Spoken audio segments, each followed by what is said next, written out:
Bienvenue, nous allons parler de comment guérir les malades. J'ai commencé il y a quelques jours une série de vidéos, comment mettre en pratique, et j'avais parlé de comment libérer les gens, et j'ai eu d'excellents retours pour cela.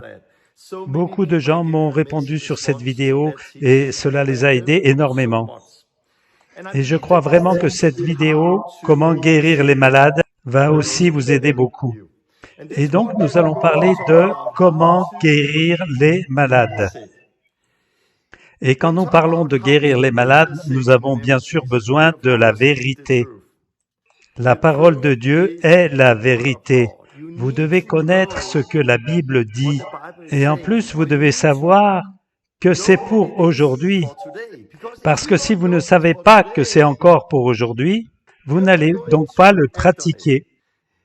Si vous pensez que les dons et que la guérison n'étaient que pour les temps anciens, dans les temps passés, avant que l'on ait la Bible, au temps où les premiers disciples de Jésus marchaient sur la terre, alors vous n'allez pas poser les mains sur les malades, vous n'allez pas prier avec foi si vous pensiez que c'était pour cette époque. Vous n'allez pas prier avec foi si vous pensez que c'est réservé à des personnes spéciales qui ont un don. Nous avons besoin de la vérité. Il nous faut la vérité parce que c'est vraiment quelque chose de simple et quelque chose qui devrait accompagner chaque croyant. Dans la lettre aux Romains 10, verset 17, on lit « La foi vient de ce que l'on entend, et ce que l'on entend vient de la parole de Dieu. » Alors nous avons besoin de savoir ce que dit la parole de Dieu, et c'est de là que vient la foi. Prenons un exemple. Quand j'ai commencé à guérir les malades, je me rappelle d'une fois où, dans la ville, j'ai vu un jeune homme avec des béquilles et j'ai prié pour lui. Et Dieu l'a guéri. Je l'ai vu s'en aller sans les béquilles. Et je regardais ce jeune homme marcher sans ses béquilles. Alléluia! Et j'étais tellement content de le voir marcher sans ses béquilles dans la rue. Mais soudainement, j'ai eu un peu une voix ou une idée dans ma tête qui me disait « Dieu ne guérit pas aujourd'hui. » Quoi? Dieu ne guérit pas aujourd'hui. Mais si, il guérit. Non, non. Si, regarde le garçon. Et je le voyais encore marcher sans béquille. Non, Dieu ne guérit pas aujourd'hui. Mais si, il le fait encore. J'ai prié, il a été guéri et maintenant il marche là-bas sans béquille. Non, Dieu ne guérit plus aujourd'hui. Non, mais s'il le fait, c'est par ces meurtrissures que nous sommes guéris. On pose les mains sur les malades et ils sont guéris. J'ai commencé à citer les Écritures. Et quand j'ai cité les paroles de Dieu, cette tentation, ce mensonge de Satan a disparu. Et c'est aussi ce que Jésus a utilisé quand Satan est venu dans le désert pour le tenter. Il a cité la parole de Dieu. Pourquoi? Parce que la foi vient de ce que l'on entend et ce que l'on entend vient de la parole de Dieu. Quand vous priez pour les gens encore et encore, vous devenez de plus en plus audacieux et courageux et de l'expérience. Mais la foi, elle vient par la parole de Dieu. Nous avons besoin de la vérité, nous avons besoin de la parole de Dieu. Nous devons comprendre le sens des mots, nous devons comprendre que ce n'était pas seulement au début, mais c'est aussi pour aujourd'hui, et que ce n'est pas seulement pour quelques-uns, mais que c'est pour chacun de nous tous. Si vous voulez plus d'enseignements à ce sujet, regardez la leçon numéro 5 de la Pioneer School, où je développe comment guérir les malades, où je développe plus la doctrine. Vous trouverez d'ailleurs un lien en bas de cette vidéo. Mais ici, on ne va pas voir la doctrine, on va voir comment le mettre en pratique. Alors ici, c'est plus une vidéo sur comment le faire. Mais il vous faut la vérité de la parole de Dieu pour guérir les malades. Et qu'est-ce que nous devons faire? Leur imposer les mains. Poser les mains sur les malades. En fait, c'est très simple. Si vous voulez guérir les malades, vous devez poser les mains sur eux. Si vous ne posez pas les mains sur les malades, ils ne seront pas guéris. Et quand vous poserez les mains sur eux et priez avec foi, vous allez les voir guérir. Et alors, pourquoi poser les mains? Parce que nous le faisons dans la foi. Alors je pense que c'est dans l'évangile de Marc, au début, ils ont oint les gens avec de l'huile. Il y a aussi dans Jacques où il faisait une onction d'huile. Mais dans les autres évangiles, on voit aussi les gens imposer les mains, et Jésus le faisait aussi. On peut faire aussi l'onction d'huile, je n'ai rien contre ça. Alors, pourquoi imposer les mains? Parce que on le fait par la foi et on le fait en se basant sur la parole. Et c'est ce que l'Écriture dit. Si on prend dans Marc 16, Jésus dit cela. « Voici les signes qui accompagneront ceux qui auront cru. » Alors les signes accompagnent ceux qui croient. Et au verset 18, « Ils poseront les mains sur les malades et ceux-ci seront guéris. » Alors, pourquoi je pose les mains sur les malades? Parce que Jésus m'a dit de le faire, que nous poserions les mains sur les malades et qu'ils vont guérir. Donc, quand je pose les mains sur les malades, je le fais avec foi, parce que je m'appuie sur l'Écriture. La parole nous a dit cela, et je m'appuie sur l'Écriture, et sur cette parole, je le fais. Je leur impose les mains, et alors je vois ces gens-là guérir. C'est très simple. Disons-le comme ça. Ces signes accompagnent ceux qui croient. Ces signes accompagnent qui? Ceux qui croient, mais qui croient en quoi? Qu'ils vont poser les mains sur les malades et que ceux-ci vont guérir. Donc, si vous croyez vraiment que si vous posez les mains sur les malades, si vous croyez qu'en posant les mains sur les malades, ils vont effectivement guérir, et cette foi vous fera poser les mains sur les malades, et vous verrez se produire que les gens seront guéris. Et c'est les signes qui accompagnent ceux qui posent les mains sur les malades et qui les guérissent. Donc c'est très simple. Si vous croyez ce que l'Écriture dit et que vous agissiez en accord avec la parole de Dieu, vous allez voir ces signes accompagner ce que vous faites. Si vous ne croyez pas, vous n'allez pas poser les mains et vous n'allez pas voir de guérison. Si vous croyez, vous allez poser les mains sur les malades et vous allez voir les gens guérir. C'est très simple. Alors, que doit-on faire pour voir les gens guérir? Voir les malades guérir? Poser la main sur eux. Bien sûr, il y a des fois où on n'a pas la possibilité de poser les mains sur eux. Par exemple, si je prie pour quelqu'un qui est de l'autre côté d'un comptoir, je parle juste à la maladie. Vous pouvez faire cela. J'ai prié à la télé beaucoup de fois. Et au Danemark, nous avons vu beaucoup de gens guérir dans le pays quand j'ai prié sur la télévision nationale.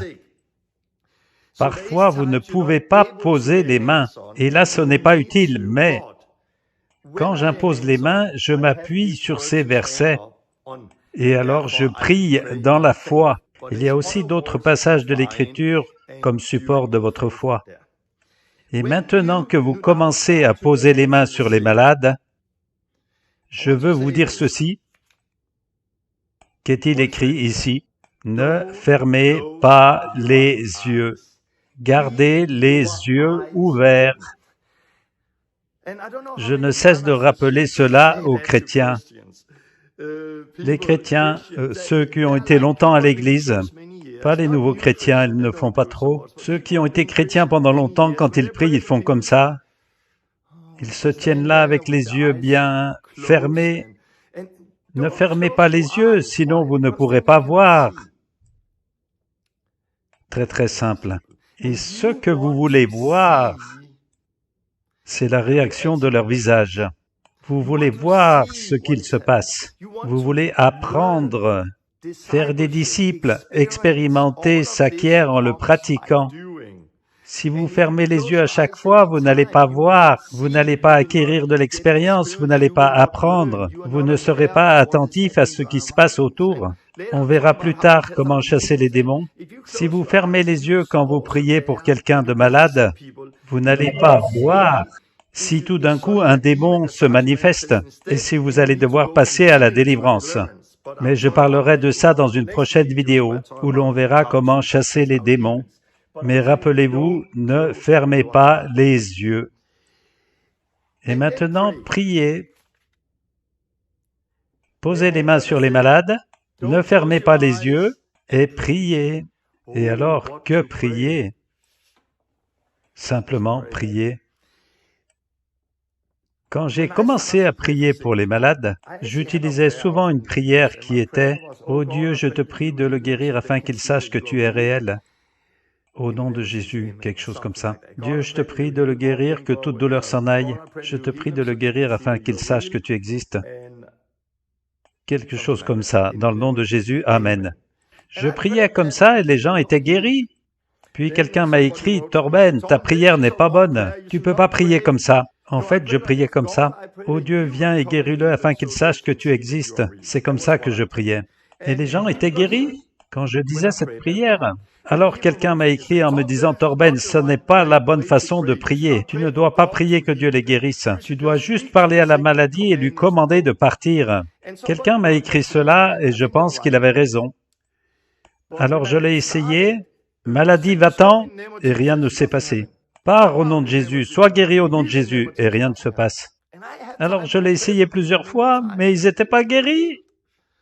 Alors je suis revenu à l'autre prière, Dieu vient les guérir, comme ça ils verront que tu es réel. Et là, ils sont guéris. Ok, pourquoi? Pourquoi n'ont-ils pas été guéris quand j'ai prié comme ça, et qu'ils l'ont été quand je suis revenu à ce que je connaissais? Ce n'est pas en rapport avec la prière, mais avec la foi. Et je me trouve dans une situation où, si je prie comme ça et que je crois réellement que Dieu va les guérir, mais quand j'ai changé ma façon de prier et commencé à prier comme ça, à ce moment, ça a été différent. Et j'ai prié, rien, et j'ai prié, rien ne s'est produit, alors du coup, je suis revenu à l'ancienne prière et ils ont été guéris. Maintenant, j'ai permuté. La manière dont vous priez n'a pas d'importance. C'est votre foi qui est importante. Et que je prie d'une manière ou d'une autre, ce n'est pas ça qui est important. Mais bien sûr, restez simple, priez courtement. Au nom de Jésus, soyez guéris. Pourquoi prier brièvement? Pour plusieurs raisons. Une des raisons de prier brièvement, c'est que quand vous priez pour les gens et qu'ils ne sont pas guéris, que faites-vous donc? Vous recommencez. Mais si vous priez une longue prière du genre « Oh Dieu, qui a créé le ciel et la terre, qui a créé toutes choses », et vous parcourez toute la Bible, « Et merci pour ton Fils Jésus qui est venu et qui a guéri les malades, et qui a payé le prix, et par ses meurtrissures nous sommes guéris, et qui nous a envoyé le Saint-Esprit, et qu'on peut aussi faire la même chose en posant les mains sur les malades et qu'ils soient guéris, et que maintenant, au nom de Jésus, ils soient guéris. » Voilà, si vous priez une longue prière et qu'ils ne sont pas guéris du premier coup, et que vous leur dites « je vais reprier », ils disent « non, désolé, je n'ai plus le temps » et ils s'en vont, parce qu'ils n'ont pas le temps pour les longues prières. Et vous savez, ces religieux et ces pharisiens, ils étaient connus pour leurs longues et belles prières. La foi, une foi simple. L'important, ce n'est pas les mots, mais c'est prier dans la foi. Ce que je fais, comme la Bible dit, je commande, épaule soit guérie, ce dos soit guéri maintenant, que cette infirmité s'en aille, je commande à ce corps d'être guéri maintenant, dans le nom de Jésus. Je commande à toute douleur de partir dans le nom de Jésus. C'est comme ça que je fais très souvent. Prier avec foi. Que fait-on s'ils ne sont pas guéris? Recommencer. Recommencer à prier. Pourquoi? Nous prions parce que l'Écriture dit que nous poserons les mains sur les malades et que ceux-ci seront guéris. Nous prions avec foi et nous nous attendons au résultat. Si cela n'arrive pas de suite, n'abandonnez pas. En ce qui me concerne, 80% des gens que j'ai vus guérir,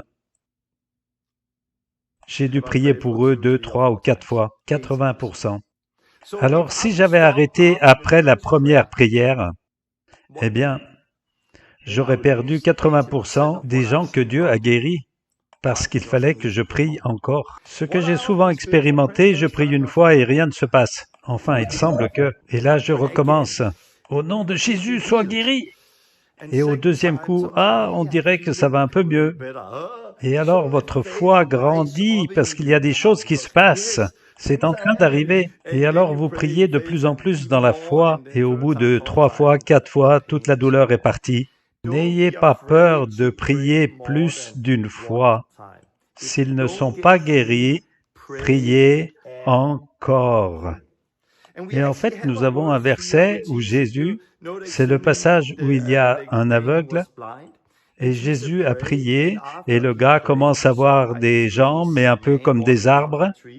C'est dans le passage de Marc 8, 25. Après cela, Jésus posa ses mains, encore une fois, sur ses yeux. Donc Jésus aussi a prié encore. Une fois, c'est un exemple. Jésus a dû prier 2 fois ce coup-là. Alors on ne peut plus penser qu'on ne devrait prier qu'une seule fois. Priez, priez, priez encore. Et la Bible nous dit, priez, priez, vous allez recevoir, frappez et la porte vous sera ouverte. Vous savez, demandez, vous recevrez, cherchez et vous trouverez. Et la manière dont c'est écrit dans ce contexte, c'est un présent continu. Priez et continuez à prier jusqu'à ce que vous receviez. Frappez à la porte et continuez à frapper jusqu'à ce que l'on vous ouvre. Cherchez et cherchez encore jusqu'à ce que vous trouviez, et vous allez trouver. C'est écrit dans le sens de persister dans l'action. Un présent continu, ne pas seulement prier qu'une fois. Persévérer dans la prière. Je vais vous donner un témoignage. Il y a quelques années, je faisais un enseignement à ce sujet et un étudiant qui était avec nous a commencé à prier pour une personne très malade. J'ai plus d'expérience, je l'ai fait plus souvent qu'eux. J'ai prié, rien ne s'est passé, j'ai reprié, rien, alors j'ai abandonné. Mais ces jeunes étudiants n'ont pas abandonné, ils ont continué à prier, ils ont continué une demi-heure et après une demi-heure, toujours rien n'était arrivé. J'ai demandé, il y a du nouveau? Non, c'est toujours pareil. Alors cette dame avait les hanches et les genoux brisés et aussi un problème avec la nourriture. Et à ce moment-là, j'ai pensé, on devrait peut-être arrêter. Et j'étais un peu déçu pour eux. Et après 45 minutes, je reviens et qu'a-t-il de nouveau? Ouais, j'ai de la sensibilité dans les orteils et dans les pieds maintenant, parce qu'elle était paralysée aussi des pieds. Super, continuez à prier, continuez à prier. Après 50 minutes, elle était guérie. Oh, quel témoignage magnifique. Elle a pu marcher sans rien sur ses jambes, se lever, prendre des escaliers et tout ça. Et j'ai vu cela en eux, ils ont persévéré, ils ont continué, ils ont persisté. Et la plupart des miracles que nous avons vus, les grands miracles ont nécessité plus d'une prière. Il a fallu beaucoup de prières, parfois même un grand nombre. Alors, ne renoncez pas. Priez, et s'il n'y a pas guérison, priez encore. Combien de fois doit-on prier pour qu'il soit guéri? Priez autant de fois qu'il vous le permette. Sinon, revenez plus tard. Continuez à prier, tout simplement. Encore une fois, priez, et s'ils ne sont pas guéris, recommencez. Priez encore, priez encore, priez encore, en toute simplicité. Gardez la pression, persévérez dans la prière. Frappez, continuez de frapper, cherchez, continuez de chercher. Ne laissez pas tomber après une seule prière, parce qu'on se base sur la vérité. C'est la volonté de Dieu de guérir. Ils poseront les mains sur les malades et ceux-ci seront guéris. Mais gardez tout cela très simple. Persistez vraiment dans la prière. Je sais qu'il y a encore beaucoup de questions, mais je veux garder cette vidéo assez courte finalement, mais je veux vous transmettre les choses les plus importantes. La grande question est, que faire s'ils ne sont pas guéris? Et c'est toujours ça la question. Qu'est-ce qui se passe s'ils ne sont pas guéris? Moi je dirais, que fait-on quand ils sont guéris? Pourquoi s'ils ne le sont pas? Mais plutôt, que faire s'ils le sont? Pourquoi toujours non? Je sais ce qu'il faut dire et comment réagir quand ils ne sont pas guéris. Mais premièrement, je voudrais dire que j'ai prié pour beaucoup de gens qui n'ont pas été guéris. Alors j'ai appris une chose, et ce que je ne fais pas, et si je prie pour eux une première fois, ils ne sont pas guéris, je prie encore, et je prie encore, et encore, et encore, et on arrive à un point où il semble qu'ils ne vont pas guérir. Je ne vais jamais dire, tristement, un peu comme « Ah ben c'est fini maintenant ». Je dirais « Continuons, croyons, voyons ce qui va arriver ». Parce que j'ai vu ça tellement souvent que les gens pour lesquels on a prié sont guéris plus tard, À une occasion, j'ai prié à distance. C'était à la télé danoise. Les mains sur la caméra, j'ai prié. Et quelqu'un de malentendant, m'a été rapporté par un ami, né de nouveau. Il a posé sa main sur son oreille à elle pendant que je priais à la télévision, et rien ne s'est produit. Mais le lendemain, tout le monde parlait tellement fort. Alors il a semblé que rien ne s'était produit. La guérison avait commencé, mais ce n'était pas perceptible avant le lendemain. J'ai vu ça tellement souvent. Alors, quand je prie pour les gens et qu'ils ne sont pas guéris, je ne vais pas proclamer tout autour, ils n'ont pas été guéris, ça n'a pas marché, ils n'ont pas guéri. Je ne sais pas. Un autre exemple, au Danemark, je marchais dans la rue et j'ai senti vraiment que l'Esprit me disait de passer de l'autre côté et d'aller dans une autre direction. Et je marchais en priant, en disant « Oh Dieu, c'est tellement bizarre d'aller dans cette direction, je ne suis pas sur le bon passage de ce côté, qu'est-ce qui se passe ?» Et la rue faisait un virage serré, et de l'autre côté, j'ai failli tamponner une jeune fille. Elle se tenait là avec des béquilles. Quand je l'ai vue avec des béquilles, j'ai su pourquoi je devais marcher de ce côté de la rue et dans cette direction. Dieu voulait que je prie pour elle. Et je savais que Dieu avait arrangé tout cela et j'ai prié avec foi. Dans la foi, j'ai posé ma main sur elle.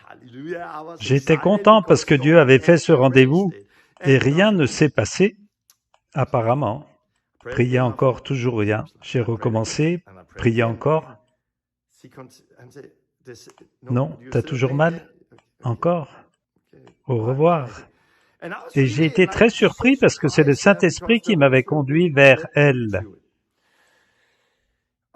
5 jours après, un ami à moi m'appelle et me dit « Comment ça va, Torben? Ça va bien. Tu vas bien? Est-ce que tu as prié ces derniers jours pour des gens qui ont été guéris? Les choses avancent? » Non, non, non, rien. Si, tu as prié l'autre jour pour quelqu'un qui avait des béquilles. Ah, t'as eu connaissance de ça? Ouais. Elle a été guérie hier. Non, non, cette fille-là que j'ai rencontrée, elle n'a pas été guérie. Mais si, elle a été guérie. Non, si, c'est pour ça que je t'appelle. Elle est dans la même classe que ma fille, et le jour suivant, elle est arrivée à l'école sans les béquilles. Et elle a dit à tout le monde dans la classe qu'elle a rencontré un grand gars sans cheveux. À ce coin de la rue, il a prié pour elle et elle a été guérie. Mais elle n'a pas vraiment compris et elle avait aussi un peu peur. Elle était choquée, donc elle a pensé qu'en fait elle n'était pas guérie. Et pourtant elle est rentrée à la maison sans ses béquilles, parce qu'il lui fallait du temps pour réaliser, pour comprendre qu'en fait elle a été guérie. Et si j'étais parti en disant « elle n'a pas été guérie, elle n'a pas été guérie, elle n'a pas été guérie, elle n'a pas été guérie », je donnerais un faux témoignage, un mauvais témoignage parce qu'elle a été guérie. Donc si les personnes ne sont pas guéries ou ne semblent pas être guéries, je ne vais pas les laisser aller sans faire plus. Je ne vais pas leur dire « vous pouvez partir ». Je vais partager Jésus et dire « continuez, croyez, voyons ce qui va se passer ». Encore autre chose, quand vous priez pour quelqu'un, au lieu de dire « je vais prier pour toi et tu vas être guéri, là, maintenant, es-tu prêt à être guéri? Tu vas voir, ça va être super, tu vas être guéri là, maintenant, immédiatement. » Et vous priez et ils ne sont pas guéris tout de suite. Comment vous allez expliquer cela? Vous allez devoir donner une explication. Mais si vous abordez les gens en disant « Hé, excusez-moi, est-ce que je peux prier pour vous ?» Vous vous êtes engagé à quoi? Vous n'avez pas promis la guérison, vous avez proposé de prier pour eux. Et qu'avez-vous fait? Vous avez fait ce que vous avez dit. Vous avez prié pour eux. Donc si vous demandez « Est-ce que je peux prier pour vous ?» et vous priez pour eux et il semble qu'ils ne sont pas guéris, vous n'avez plus besoin d'avoir une grande explication parce que vous avez fait ce que vous aviez promis. Et qu'est-ce que c'était? De prier pour eux. On remarque que les gens sont très reconnaissants quand on leur propose de prier pour eux et qu'on le fait, même s'ils ne sont pas guéris. Ils vous remercient. J'ai vu des gens que j'ai abordés qui avaient des douleurs et n'ont pas été guéris, et j'ai partagé Jésus et ils l'ont reçu. Ils sont nés de nouveau et leur vie a complètement changé. Oui, mais ils n'ont pas été guéris. Oui, mais ils sont nés de nouveau. Et ce n'est pas un problème pour eux, je leur ai juste proposé de prier pour eux. Ils ont vu mon amour pour eux, ils ont vu que j'avais la foi. Et même s'ils n'ont pas été guéris, ils ont vu que j'avais la foi. Sinon, je n'aurais pas prié pour eux. Donc la question est, que faire s'ils ne sont pas guéris? Ne pas y donner trop d'importance. Ne vous inquiétez pas. Pas de souci. Passez là-dessus. Ne vous fixez pas là-dessus. Je vous conseille de ne pas en faire une grosse affaire. Et quand vous priez pour des gens qui ne sont pas guéris ou qui semblent ne pas être guéris, ne vous laissez pas obséder par cela. Ne vous laissez pas décourager par ceux qui ne sont pas guéris. Bien sûr que nous voulons voir tout le monde guéri et nous voulons en voir encore plus. Le découragement ne va pas vous aider. Ne laissez pas cela prendre le dessus. Pensez à ceux qui sont guéris. Concentrez-vous sur ceux qui sont guéris au lieu des autres. Oubliez cela. Et voyons quand ils sont guéris. Que faire quand ils sont guéris? Et voilà, si vous gardez les choses simples, vous priez, posez les mains, gardez les yeux ouverts, guérir les malades, prier, prier encore, persévérer. Ce n'est pas seulement s'ils sont guéris, ils vont être guéris. En insistant, les gens vont commencer à guérir. Parce que si vous croyez la vérité, la parole qui dit « posez les mains » et ils vont commencer à guérir. Et si vous continuez à faire ça, continuez à prier, continuez à croire, si vous continuez à prier, si vous continuez à croire, je vous le garantis, vous allez voir des guérisons. Oui, mais s'ils ne guérissent pas, eh bien vous continuez à pratiquer, vous continuez à apprendre, vous continuez à grandir. Vous allez commencer à voir des gens guérir. Et quoi de plus? Et qu'est-ce qu'on fait avec les personnes qui viennent d'être guéries? Qu'est-ce que je dis aux personnes qui n'ont pas été guéries? Parlez de Jésus. Pas vraiment d'importance s'ils sont guéris ou s'ils ne sont pas guéris. Quand je leur demande « Est-ce que je peux prier pour vous ?» et qu'ils ont dit « Oui », vous priez pour eux. S'ils sont guéris, alléluia, vous savez qui vous a guéri, c'est Jésus-Christ. Et alors vous leur parlez de Jésus. Et s'ils ne sont pas guéris, « Hey, j'ai prié pour vous parce que je crois en Jésus-Christ. Et vous ?» Et alors vous partagez Jésus-Christ. Si vous demandez « Avez-vous des douleurs, je peux prier pour vous » et qu'ils disent « Non », partagez Jésus quand même. Dites « Je vous ai demandé cela parce que je crois en Jésus. » Donc pas trop d'importance s'ils disent « Oui ». Pour la prière, oui, ils ont des douleurs, non, ils n'ont pas de douleurs, oui pour la prière, non pour la prière. Pas important s'ils sont guéris ou s'ils ne sont pas guéris. Parlez de Jésus. C'est ce que l'on peut faire. Et dans Luc, au chapitre 10, il est dit « Allez dehors et guérissez les malades et puis annoncez l'Évangile. » Et c'est ce que nous devons faire, nous devons guérir les malades et partager l'Évangile. Et je vous encourage avec cette vidéo de garder les choses simples. Ne le croyez pas seulement, mais pratiquez-le. Mettez-le en pratique et je vous garantis que si vous le faites et continuez à le faire, vous allez voir beaucoup de résultats, vous allez commencer à voir plein de gens guérir. Et cela ne va pas seulement changer leur vie, mais aussi changer votre vie. Vous allez tellement être plus amoureux de Jésus. Alors, obéissons-lui, prions pour les malades, partageons Jésus, et si vous voulez plus de vérité, plus d'enseignement, plus de doctrine, regardez la leçon numéro 5 de la Pioneer School. Je mets un lien en bas de cette vidéo. C'était le numéro 2 de la série « Comment mettre en pratique ». Et on continuera avec comment chasser les démons, comment baptiser avec le Saint-Esprit, partager l'Évangile et faire tout plein de choses. Restez simple, obéissez à Christ et vous allez vivre une vie merveilleuse comme on la voit dans le livre des Actes. Soyez bénis.